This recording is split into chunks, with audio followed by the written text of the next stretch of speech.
শতরূপে সারদা বই থেকে পাঠ, বিষয় নিবেদিতা, ধ্রুব মন্দির, শঙ্করী প্রসাদ বসু। ষষ্ঠ পর্যায়ের আলোচনা, ভারতীয় নারী আদর্শের চরম বাণী সারদা কেন, পরবর্তী অংশ। এই গুণেরই বিকাশ লক্ষ্য করেছিলাম এক সন্ধ্যাকালে, যখন নিজ ক্ষুদ্র মণ্ডলীর মধ্যে আসীন মাতা ঠাকুরানী আমাকেও আমার গুরুভগ্নীকে ইউরোপীয় বিবাহ পদ্ধতি বর্ণনা করতে বললেন।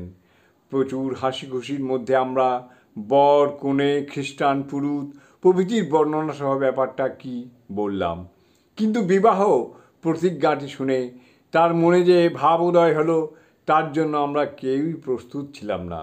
সুখে দুঃখে, সম্পদে বিপদে, শক্তিতে অশক্তিতে যাবৎ মৃত্যু আমাদের বিচ্ছিন্ন না করে।